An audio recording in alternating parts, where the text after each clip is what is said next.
ಕೇಂದ್ರ ಸರ್ಕಾರದ ವ್ಯಾಪ್ತಿಗೆ ಬರ್ತಕ್ಕಂಥ ಹಲವಾರು ಶಿಕ್ಷಣ ಸಂಸ್ಥೆಗಳಲ್ಲಿ KVS ಕೂಡ ಒಂದು, ದಟ್ ಈಸ್ ಕೇಂದ್ರೀಯ ವಿದ್ಯಾಲಯ ಸಂಘಟನೆ ಅಂತ ಕರೀತಾರೆ ಇದನ್ನು.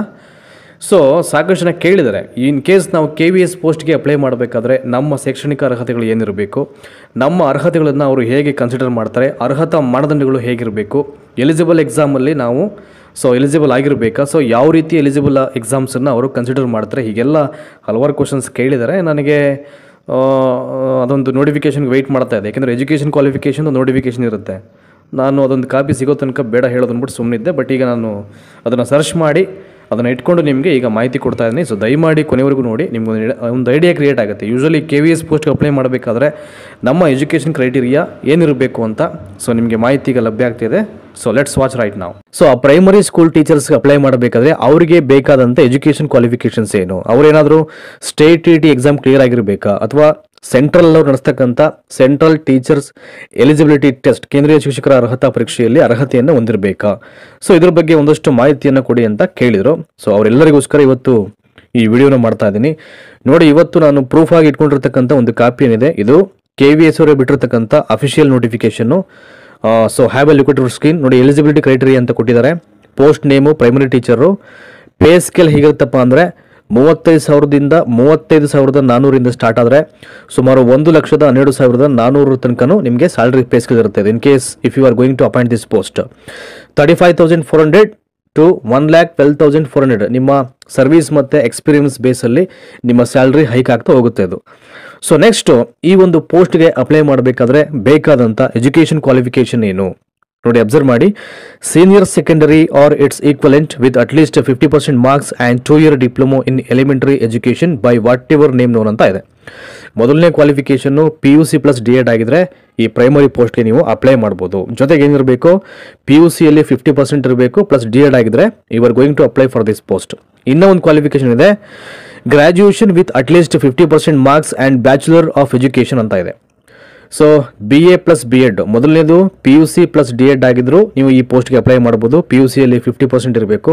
Second one BA plus B.Ed ಅಂತ ಕೇಳಿದರೆ BAನಲ್ಲಿ 50% ಆಗಿರಬೇಕು, ಜೊತೆಗೆ B.Ed ಮಾಡಿರಬೇಕು. ಅಂಥ ಅಭ್ಯರ್ಥಿಗಳು ಕೂಡ ಈ ಪ್ರೈಮರಿ ಪೋಸ್ಟ್ಗೆ ಅಪ್ಲೈ ಮಾಡ್ಬೋದು. ಇದಾದ ನಂತರದಲ್ಲಿ ಅದರ ಕೆಳಗಡೆ ಒಂದಷ್ಟು ಇನ್ಫಾರ್ಮೇಷನ್ಸ್ ಕೊಟ್ಟಿದ್ದಾರೆ. What is that? Who has acquired the qualification of Bachelor of Education from any NCTA recognized institution shall be considered for appointment as a teacher in class 1 to 5, provided the person so appointed as a teacher shall mandatorily undergo a 6 months BEdS course in elementary education recognized by the NCTE within 2 years of such appointment as primary teacher ಅಂತ ಕೊಟ್ಟಿದ್ದಾರೆ.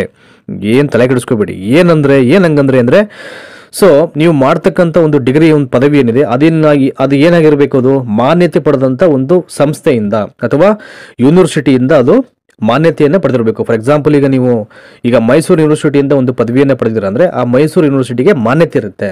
ಅದೇ ಥರ ಒಂದು KSYU ಸಂಸ್ಥೆಗಳಾಗಿರ್ಬೋದು, ದೊಡ್ಡ ದೊಡ್ಡ ಸಂಸ್ಥೆಗಳು, ಅಥವಾ Bangalore university ಆಗಿರ್ಬೋದು, ನೀವೇನೇ ಒಂದು ಡಿಗ್ರಿಯನ್ನು ಪಡ್ಕೊಂಡಿದ್ರೆ ಅಥವಾ ನೀವೇನೇ ಒಂದು PUCಯನ್ನು ಪಡ್ಕೊಂಡಿದ್ರು ಅದು ಮಾನ್ಯತೆ ಪಡೆದಂಥ ಸಂಸ್ಥೆಗಳಿಂದ ಅಥವಾ ಮಾನ್ಯತೆಯನ್ನು ಪಡೆದಂಥ ವಿಶ್ವವಿದ್ಯಾನಿಲಯಗಳಿಂದ ಆ ಒಂದು ನಿಮ್ಮ ಪದವಿಯನ್ನು ಪಡ್ಕೊಂಡಿರಬೇಕು.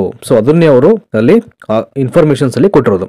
ಇನ್ನು ಬಹಳ ಪ್ರಮುಖವಾಗಿ ಇದಕ್ಕೆ ಸಂಬಂಧಪಟ್ಟಂಥ ಕ್ವಶನ್ಸು ಅಥವಾ ಕಮೆಂಟ್ಸ್ ನಂಗೆ ತುಂಬ ಇದ್ದಿದ್ದು, qualified in the central teachers eligibility test ಅಂತ ಕೊಡ್ಬಿಟ್ಟಾರೆ. ನೀವು CTET ಪರೀಕ್ಷೆಯಲ್ಲಿ must and should qualified ಆಗಿರಲೇಬೇಕು.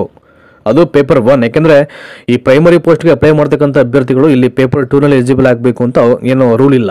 But paper 1ನಲ್ಲಿ ಅವರು ಅರ್ಹತೆಯನ್ನು ಹೊಂದಿರಬೇಕು. ಯಾವ ಎಕ್ಸಾಮಲ್ಲಿ?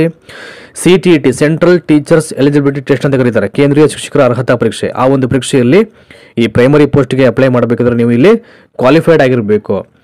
ಇದ್ರ ಬೆನ್ನಲ್ಲೇ ಮತ್ತೊಂದು ಕ್ವಶನ್ ನೀವು ಕೇಳ್ಬೋದು, ಸರ್ ಸ್ಟೇಟ್ TET ಆಗಿದ್ರೆ ಸಾಕಲ್ವಾ, ಸೆಂಟ್ರಲ್ TET CTET ಎಕ್ಸಾಮ್ ಆಗಿರಬೇಕಾ ಅಂತ. ನೋಡಿ, ಇಲ್ಲಿ ಗೆಜೆಟ್ ನೋಟಿಫಿಕೇಶನಲ್ಲಿ ಸ್ಟೇಟ್ TET ಎಕ್ಸಾಮಲ್ಲಿ ಪೇಪರ್ 1ನಲ್ಲಿ ಪಾಸ್ ಆಗಿದ್ರೆ ಸಾಕು ಅಂತ ಎಲ್ಲೂ ಕೂಡ ಮೆನ್ಷನ್ ಮಾಡಿಲ್ಲ. ಹಾಗಾಗಿ ನೀವೇನಾದರೂ ಇದ್ರ ಬಗ್ಗೆ ನಮಗೆ ಕ್ವಶನ್ಸ್ ಕೇಳಿದ್ರೆ ನಾವು ಆನ್ಸರಬಲ್ ಆಗ್ಲಿಕ್ಕೆ ಆಗಲ್ಲ. ಇಲ್ಲಿ ಏನು ಕೊಟ್ಟಿದ್ದಾರೆ, ಕೇಂದ್ರ ಸರ್ಕಾರದ ವ್ಯಾಪ್ತಿಯಲ್ಲಿ ಬರ್ತಕ್ಕಂಥ CTET ಪರೀಕ್ಷೆ ಏನಿದೆ, ಕೇಂದ್ರೀಯ ಶಿಕ್ಷಕರ ಅರ್ಹತಾ ಪರೀಕ್ಷೆ, ಆ ಒಂದು ಪರೀಕ್ಷೆಯಲ್ಲಿ ಪಾಸ್ ಆಗಿರಬೇಕು ಅಂತ ಹೇಳಿದ್ದಾರೆ. ಇನ್ ಕೇಸ್ ಪಾಸ್ ಆಗಲಿಲ್ಲ ಅಂದರೆ ಮೇ ಬಿ ಈ ಒಂದು ಪೋಸ್ಟ್ಗೆ ನೀವು ಅಪ್ಲೈ ಮಾಡಲಿಕ್ಕೆ ಆಗಲ್ಲ. ನೋಡಿ, ಕ್ಲಿಯರ್ ಆಗಿ ಹೇಳಿದರೆ, qualified in the central teachers eligibility test paper 1 conducted by the got of India. ಅವ್ರು ಮಾಡಿರ್ತಕ್ಕಂಥ ಒಂದು ಪರೀಕ್ಷೆಯಲ್ಲಿ ನೀವು ಪಾಸ್ ಆಗಿರಬೇಕು.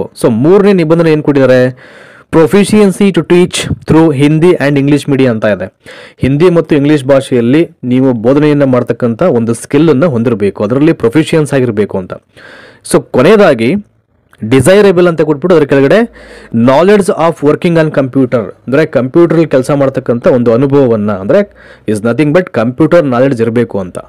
ಸೊ ಇಷ್ಟು ಒಂದು ಅರ್ಹತೆಗಳಿದ್ದರೆ ಈ ಪ್ರೈಮರಿ ಪೋಸ್ಟ್ಗೆ ನೀವು, ಅಂದರೆ KVS ಅಂಡರಲ್ಲಿ ಈಗೇನು ಒಂದು ಶಿಕ್ಷಕ ಹುದ್ದೆಗಳು ಕಾಲ್ಫರ್ ಆಗಿದೆ ಅದರಲ್ಲಿ ಪ್ರೈಮರಿ ಪೋಸ್ಟ್ಗೆ ನೀವು ಅಪ್ಲೈ